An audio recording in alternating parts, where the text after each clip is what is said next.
Good morning and welcome to another edition of Saturday Conversations, a podcast where we can go a little bit deeper with so many folks familiar within the Pittsburgh sports scene. It's Masters Week, so I thought I'd ask one of Pittsburgh media's biggest golf nuts to join me. Rich Walsh has been an anchor and reporter at KDKA since 2014.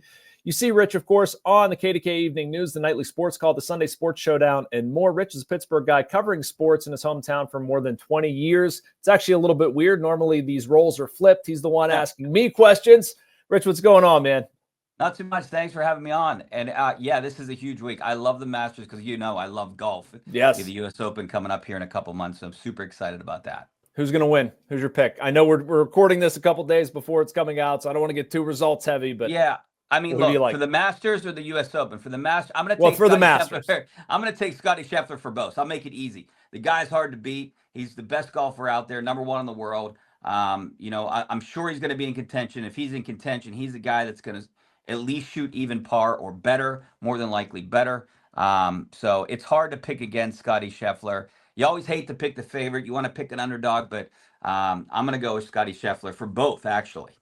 Good stuff. All right. Well, this is going to be a fun podcast. It won't be a ton about golf, but I do want to talk about Rich's process. We'll start with some current sports talk, as we always do, how seriously the Steelers should look at quarterbacks in the draft, maybe the future of George Pickens, the Pirates' lousy start, and how long until the Penguins can get competitive again. But I want to get into Rich's story, his hair, his own athletic career, a bunch of the nuance and process involved in his job as a reporter and anchor at KDKA-TV. Before we do that, though, I want to let you know that this show is brought to you by Edgar Snyder and Associates.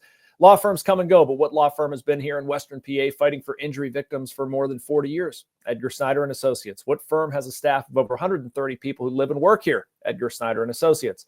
Law firms come and go, but Edgar Snyder and Associates is a name you can always trust. So remember, there's never a fee unless they get money for you. If you've been hurt in an accident, call them at 1-800-94-EDGAR or visit edgarsnyder.com. They're available 24/7. All right, Rich, so let's talk a little Steelers quarterbacks. I know we've never got into that a whole bunch. If they don't sign Aaron Rodgers, what do you do in the first round of the draft? Do you look at a quarterback or do you still look in another direction? I don't, because I don't think the number 2 quarterback, who would be Shedeur Sanders, who visited the Steelers earlier this week, I don't think that he's going to be there. I don't think he's going to drop to 21. And right there, Jaxson Dart is not a first rounder for me. He had one good year in college, and from when you look back, he had one good year in high school, and that's the reason why he went there. So for me personally, I don't think the Steelers go with a quarterback in the first round. I think that would be a huge mistake. They have so many other needs. Defensive tackle, even wide receiver could be a need, considering what's going to happen with George Pickens, and then cornerback or defensive back, even safety. They got so many other positions to address right now other than quarterback. And I know quarterback's the most important position. We talk about it all the time, Jason. Quarterback's the most important position. But I don't think you draft a quarterback in the first round this year. If one of those guys like Tyler Show was there and maybe the 3rd, 4th round, maybe you go after him. If Jaxson Dart somehow falls to the 3rd round, you maybe take him. Sure. If you can get into the 2nd round, maybe then there's a different conversation. But seeing it, I think I'm kind of scorned because of what happened with Kenny Pickett, and I don't want to reach for a quarterback. All right, Richie. So talking about moving into the 2nd round, something you referenced, one way I think they could do that is with George Pickens if they decide to trade him. Can you trade him? Is that something that interests you, or would you rather keep George Pickens on this team for whatever quarterback is under center? I would rather keep him, because I don't know if you're going to get better than a 3rd round pick. And you would think if you were to keep him and he would leave via free agency, the Steelers might get a 3rd round comp pick, right? So why would you trade him for anything less than why would you would have to try to get a 2nd round pick? I don't know if a team, given his history, would give up a 2nd round pick for him. I wouldn't. Maybe there are some teams that might do it, like the Raiders, but I don't know who would do that. I don't think it's smart football, but maybe it happens. Look, they got a 2nd round pick for Chase Claypool. You would have never thought that would happen, and obviously George Pickens is a much better player than Claypool. So maybe you do it. If you can get a 2nd rounder for him, then I'm intrigued by it. But I want him around here for a year. Him, DK Metcalf, unless they draft a receiver in the 1st round, then I would change my mind. So I think maybe that would happen during the draft, right? And the one thing you could do with George Pickens, if you want to move up in the 1st round, I think he's a good pawn to do that, right? Or if you want to move from the 3rd to the 2nd round, you potentially could do it with him. So they got a lot of options, and I think that's a good thing. But I wouldn't mind seeing him and DK Metcalf on the field at the same time. But the problem there is I don't know if there's enough footballs to go around. Yeah, maybe they can play with 2. Maybe they can play with 3. Who knows? That would be fun, maybe, right? That'd be different. Gosh. All right, our next stop on the Pittsburgh Sports Tour, the way we kick a lot of these podcasts off, do you have Bucko fever? Or is Bucko fever at this point like a legitimate malady? I would be worried about somebody who had Bucko fever the way they've started the season, Rich. This is not ideal. This is concerning. Yeah. I just took the vaccine for Bucko fever. I don't have it anymore. I'm on medication. I mean, I was on Bucko fever for a minute, despite what they did this offseason, which was nothing. It's one thing after another with this team on and off the field. They just can't get it right. I don't know what is wrong. It says something because look at it. Honestly, Jason, right? They're one of the most losing franchise in the last 30 some years in all of professional sports. How do you get it wrong all the time? Obviously I want them to spend more, but it's more than spending more. They got to develop guys too, and they haven't been able to do that. So they haven't been able to do that. They don't spend money. They don't develop guys, and they've had a ton of bad luck. Our multimedia editor, Adam Bittner, and I do a podcast on Thursday, sort of reacting to things. And I thought he asked a really good question. Are they more of a mess on the field or off the field right now? I don't know the answer to that. Yeah, off that's the field? Good question. Off the field for me, I mean, obviously they can't hit. Their bullpen is having major problems. And if you can't win with Paul Skeens on the mound, then you have major problems. But off the field with the Clemente Wall thing and then the bricks, I mean, come on. I mean, you can't screw this up. I mean, at least, right? If you're someone in that office, you got to say, hey, we got to call these guys. These are memorials for people's families. People paid for this. You can't just tear it up and then say, oh, we need to do this every 20 or 30 years or whatever it is. I'd imagine that the Pirates are going to do something. They're going to make it right at some point, but now it's too late. It's already bad publicity. They should have been ahead of it. They got to be more transparent, and they're not. Yeah, they're not. No doubt. To me, that's how you get out in front of it. Literally getting out in front of it, saying we have to do this. If you want your brick, here's where you call. Here's who you contact. All this stuff. Yeah. I don't understand. Why you come get your brick, and if you don't, here's where it's going to be. Right. Or we'll give you some kind of voucher for a brick on a wall somewhere that we're going to build or whatever they're going to do. Sure. Absolutely. All right. Last stop on the lap, Penguins. I happen to think, Rich, that I don't think it's going to take as long as people think externally. I don't think we have to sit here and wait 3 years for these guys to be good again. Feel free to disagree with me or change my mind. I think there's some pieces here, especially with Sidney Crosby playing the way he has. What's it going to take to get these guys back to being competitive again? And how soon do you think it can happen? I think they could get back to the postseason next year. They were pretty far away this year, but hey, a goaltender would have solved that, right? Good goaltending would have solved that. They still got Sidney Crosby, and you're not going to go out and be able to replace a Sidney Crosby, no matter how you do it. He's a top line center, and it will be that way probably for the next couple of years. So I don't see them getting any better. They got to get younger and faster, like they did back in 14 and 15 when they made those cup runs, and they just don't have those guys right now. So I would hope, I would love to see Kyle Dubas be aggressive. I still think there's a window here. It's not as bad as I thought it was maybe a couple years ago, but you need to find a goaltender. You need to relieve yourselves of these contracts, and I think that's going to be tough to do with Tristan Jarry. Ryan Graves are two big ones. Maybe you can deal Carlson. I don't know if you can, but it seems like that the Malkin, the Letang, and the Crosby, they want to stick together for the next couple years. So I don't think you can do anything with those three guys, nor would I want to do anything with 87. I think you got to keep him around. But he's still playing at a high level, Jason. And it's crazy to think that he's in his late 30s and he's still doing this, and he's still one of the best hockey players in the world right now. So I think they are closer than it is perceived right now of getting back to the playoffs. Now, being a Stanley Cup contender is a whole nother conversation. I don't think that. But let's go out and find a goaltender. I think that's the biggest. I know that's easier said than done, but that's what they need to do. You can't go in this with Tristan Jarry next year. You got to be able to trade the guy. I like that they're riding him out at the end of the year. Maybe he does have some value. Get that contract off your books and then go with either one of the younger guys that you have, or maybe try to find someone that was in a similar situation to Jarry out there. Yeah, I'm where with you. they're a good fit. Yeah, I might drive to Wilkes-Barre to find my goalie. Sergei Murashov, man, looks pretty good. I don't know as early as next year, but I think there might be something there. I agree with you. Go with them. I agree with you. You got to do something. You got to get younger. You got to get faster. And definitely younger. They're one of the oldest teams in the NHL. Yeah. All right. So speaking of young guys, we're going to talk to Richie about his career path. What took him to Penn Hills, to Pitt, to a couple stops, and where he's at now, KDKA wise. What led him to get into TV? What that is like. Get into a bunch of those questions, but first, the message from the Bradenton Area Convention and Visitors Bureau. Embrace the laid-back charm of island life while sinking your toes in the sand and discovering real, authentic Florida in the Bradenton area. Unspoiled beauty and pristine beaches, a vibrant waterfront downtown energized by local arts and culture, fresh Floridian cuisine with a flourish of rich history, and friendly locals ready to welcome you to this preserved paradise on Florida's Gulf Coast. Plan your visit today at BradentonGulfIslands.com. It's rainy and dreary in Pittsburgh. I wish we were there, Richie. I wish we were in Bradenton. That's when I have bucko fever, usually when I go to spring training. Then it wears off about this time of the year. We had a good couple Aprils and Mays the last couple years, but not this year. Not so much now. All right. So you grew up in Penn Hills, which I didn't totally like. I grasped. I texted you this question when the Steelers were in Indianapolis. You posed for a photo with Pat McAfee and Missy and other people.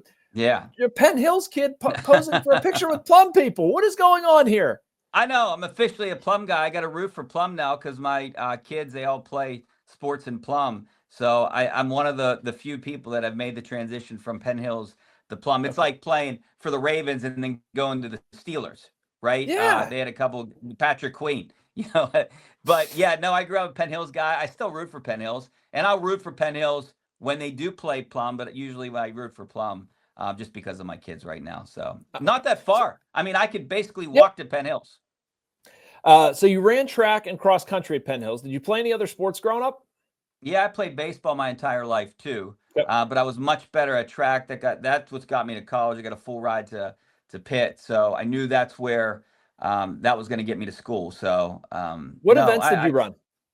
I ran the 800 and the 1600 in high school, which was the mile.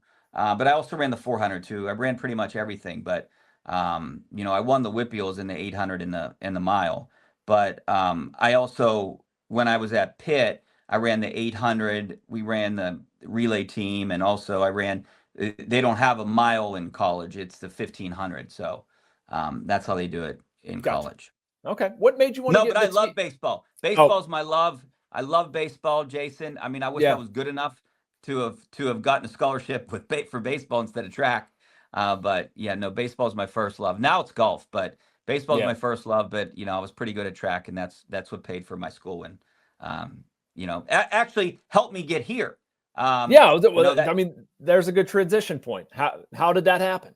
Yeah, because we would have track practice at Fitzgerald Fieldhouse when I was at Pitt, and guys like Bob Pompiani, Stan Savran, Sam Nover would all be there covering the basketball team. Now, this is when Ben Howland was the head coach, and they would practice in the field house.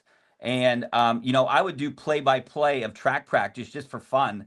I went to school to be a lawyer, but I don't know. I just enjoyed sports, and I would just do the play-by-play because track practice is boring.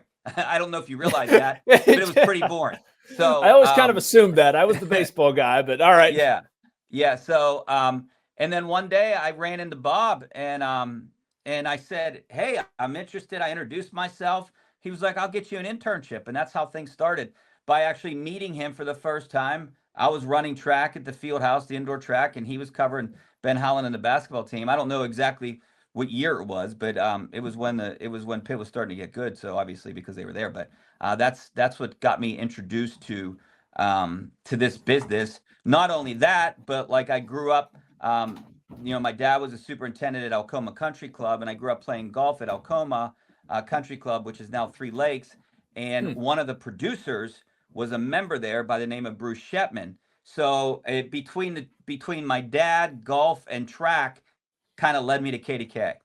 Very cool. Very cool. So I was going to ask you if there are any people along the career path that you've traveled that you really have tried to emulate, but I'm guessing Pomp is one of them. Pomp is kind of one of them for all of us. Yeah. I mean, Pomp is one of the greatest humans to ever walk this earth. I mean, Yep. he is the same on and off TV. Love the guy. Yeah, he's definitely one of my idols growing up, and try to emulate him. A big person that helped me in my career too was John Fedko. So both of those guys on TV, and I mean, I always have to mention Stan Savran because he was a mentor of mine too. I loved his professionalism, his wisdom. I mean, the guy was an encyclopedia of sports. So those three guys on TV were big parts of my career. So a lot of people, and here's a fun question, Richie. A lot of people, we like to give you a hard time about your hair, but Yeah. it is objectively very good. And I think objectively you put a lot of work into this. So I understand you have a little tray of products or something near you somewhere in your office. Like, At all times, when you come in here, right here, in case I have to do my hair, I got a couple products and hairspray right here. By the way, Jason, this is the truth. It only takes me about 30 to 45 seconds to do my hair every day. It just automatically is like this. Yeah. Everyone thinks I spend 20, 30 minutes on my hair, and I don't. It takes me 20, 30 seconds. You're full of crap. We'll have to do a podcast on me doing my hair, and you'll see. It would only be a 30-second podcast. We can't do that. Yeah, you're right. Has that always been a thing? Has that always been a point of pride for you to have good hair? It's something that I guess it's followed me since I was in school, because everyone used to say how they liked my hair. So I don't know. I mean, I guess it's the one thing I got going for me, right? So you have more than that going for you. Yeah, I mean, you get it cut a specific way. I do try to take pride in it. I mean, it's just like you can mess it up. My wife says she'll mess it up, and she'll say, "Look, all I got to do is go like this," and it goes right back into the way it was. So I do have to get it cut. I go to this barber. His name's Justin Ken. He's a caddy at Oakmont. He owns a business called Continental Combs. It's on the Penn Hills and Plum border. So I go to him like every 2 weeks. He always hooks me up. So yeah, I have to get it cut because it grows really fast. I don't know how fast your hair grows, but my hair is like a weed. Yeah, well, I'm not going to compare my hair to yours because I'd just be embarrassed. But all right, the other thing I wanted to ask you about, Richie, I think part of your process and charm and all this stuff, you love pizza. Has this always been a thing? And to what extent do you go to like find the best pizza in Pittsburgh? Well, I think I found the best pizza. A couple places I love, but I've gone to basically every pizza place in Pittsburgh. And if I haven't, I will search out and try to find it. I always try to get tips on, where to go. It started when I was a young kid. My dad used to take me to this place called Delacellas. It's still my favorite place. It's in Penn Hills. It's in a garage. You would pass it 100 times. It's on Verona Road. You'd pass it 100 times and not even know it's there. But you have to call. You can get it half baked and you take it home and you finish baking it there, or you can just get it baked there. But they've been in business for I got to say 80 years. But we used to go there once a week and take it home, and it was a pride. I loved it. That's my favorite pizza, just because it's a pizza I grew up on. But how I really got into it, other than the Delacellas, is covering high school football when I first started at WPXI and KDKA, and I don't go to many games as I used to. I used to go to a game every Friday night, and wherever I would go, I would always pick up pizza like within that school district, and I would try to find the local pizza place. Yeah, the local pizza place. I'd ask like, hey, where to go? If you're out in Springdale, where should I go? Or in Plum, where should I go? And I would always find a place and pick it up and take it back to the station. Or if I was going home. So, obviously I think my favorite pizza right now is Minio's. I mean, it's everyone's favorite pizza, but Pizza Lupo, I love. That's in Lawrenceville right now. Badamo's is good. And I think definitely in my top three is a Slice on Broadway. I think that's, they have a pizza called the Rico. I love it. It's a mix of the red sauce and the white sauce. But no, I definitely love talking about pizza. Ken Rice and I started a pizza club here on KDK. It was probably like 15 years ago, still going strong. But how it started was we just started talking about our love for pizza. And I was like, I'm going to bring you in my favorite pizza, which was Delacellas. Then the next week he brought in his favorite pizza. It was someplace out in Mount Lebanon. But then we started from there, and then it grew. And now we get pizza every week on Fridays. Very cool. It might be crust in Upper St. I want to remember. I had one conversation with Ken, and it was actually about pizza. I want to say I've had more than He one loves conversation about food. That's the one thing we have that in common is pizza. We always talk in between breaks, in between Yep. segments. We're always talking about pizza. Still That's to this great. day. You know what I think, and this speaks to a larger point, Richie, that it's a lot of fun covering sports in your hometown. And this isn't anything against a guy like Andrew Filipponi, who, you know, isn't from here, but has moved here and adopted this place. Like, you grew up here in the play, eating the pieces of pizza that you're talking about, and have experienced, you know what sports means to people in this area. I'm the same way. Yeah. Growing up in the South Hills and Brentwood, like it makes it hit a little different. I feel like I love cover. It wouldn't feel the same covering sports anywhere else to me. Yeah.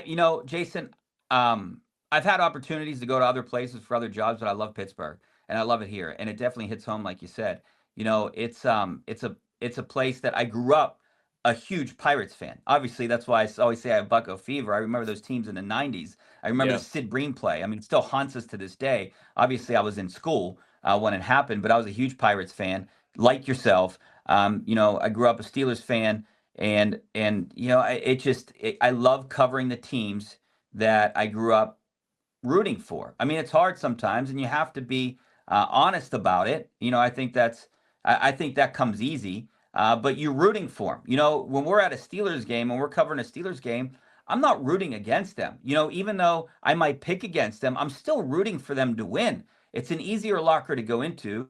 You have relationships with these guys, and some of them are your friends. You are rooting for them too. So I think, I love working with Bob too. Those are reasons why I don't want to leave Pittsburgh at all. I love it here. It's amazing sports town, just an absolutely amazing sports town.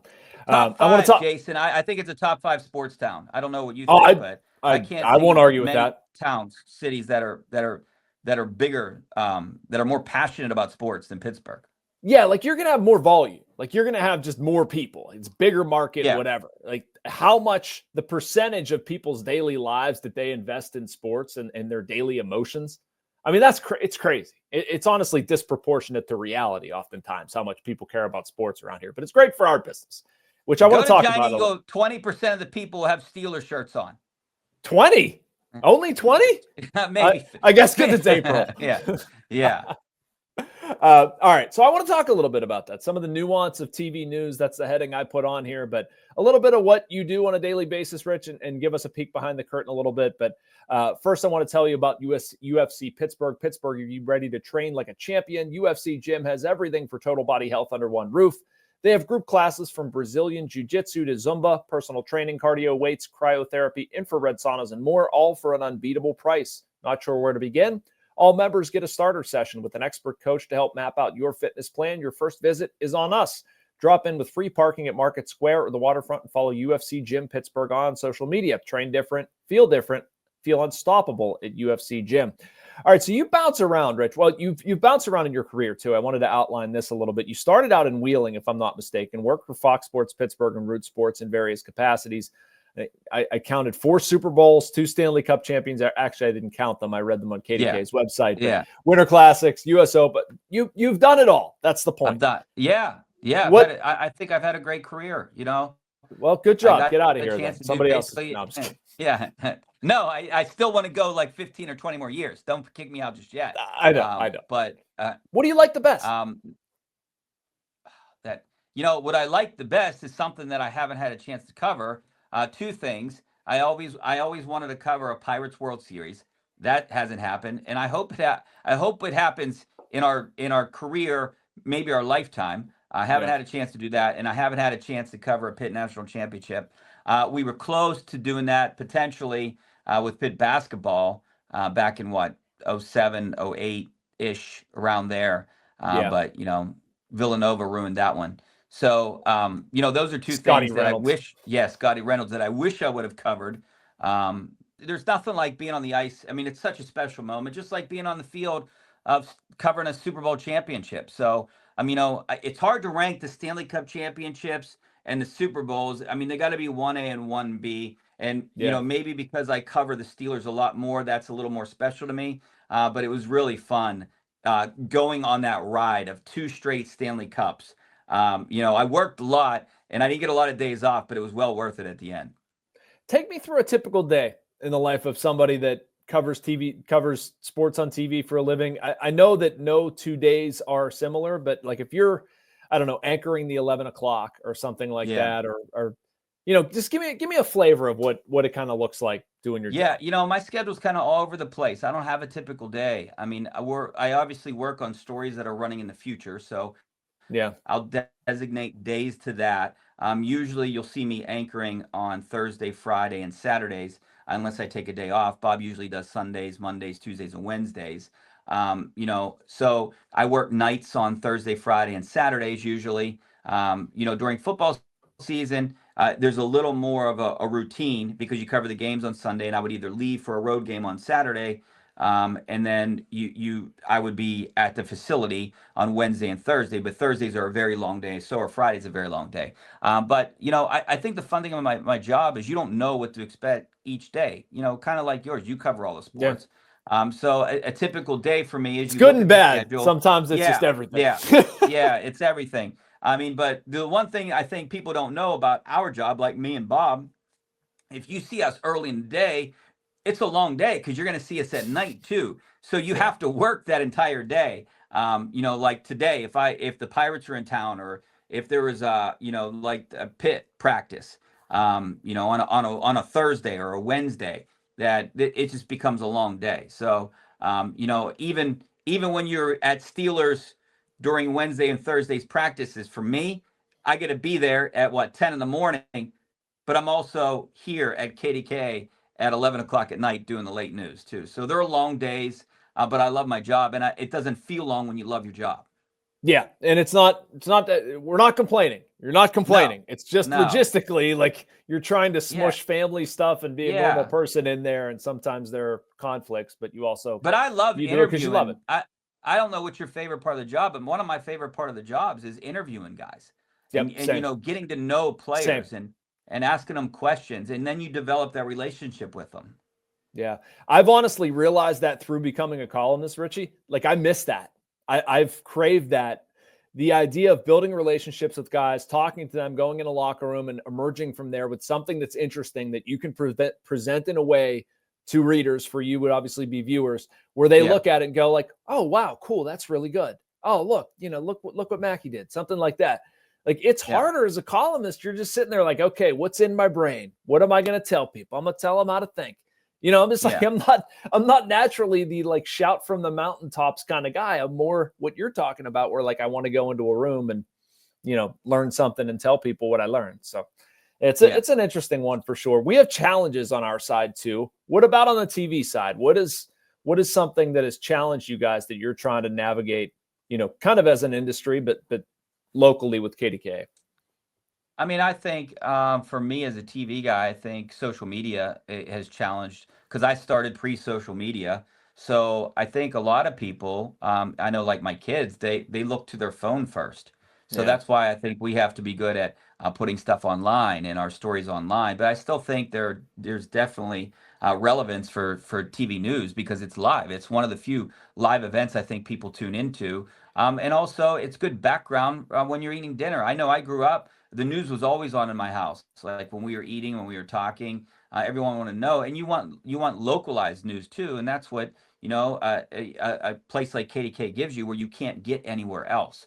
But I think maybe the biggest thing that I had to navigate, and I would imagine everyone would be the social media, and the fact that, players might put out their own statement on their own social media. They don't necessarily, I mean, we have a bigger audience sometimes, but they don't necessarily think to use us to get the word out sometimes. So I think that's what you have to get players to buy into that. And they still do. I think all the players in Pittsburgh are great, but I think maybe that's the biggest thing to navigate, that sometimes what a player says on social media, you got to cover because that's basically, he can talk at midnight if he wants. He doesn't have to talk at 10 o'clock in the morning to 10:45. Right. That's true. That is a funny sort of archaic way of doing things. But I mean, that's our opportunity. That's what we're given. If that's when the clubhouse or the dressing room is open, you need to be in there and do the best job you can. And I agree with you. A lot of guys, I mean, we are very lucky with people that are participatory and will give you time and If you don't have that, you're kind of screwed, but we do pretty well here. So, yeah. All right, man, I'm going to wrap it up on that. Thank you so much for joining me. This has been a pleasure. Good to talk to you. I will see you on the nightly sports call, on the showdown, whatever else. And appreciate it. Thanks a lot, Jason. I appreciate it. All right. Make sure to follow Richie on X at Richie Walsh.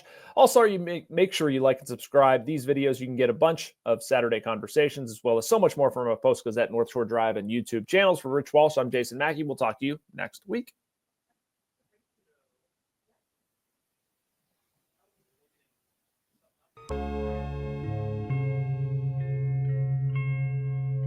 Thank you for checking out this content from Post-Gazette Sports. If you watch this video on YouTube, please like the video and subscribe to our channel.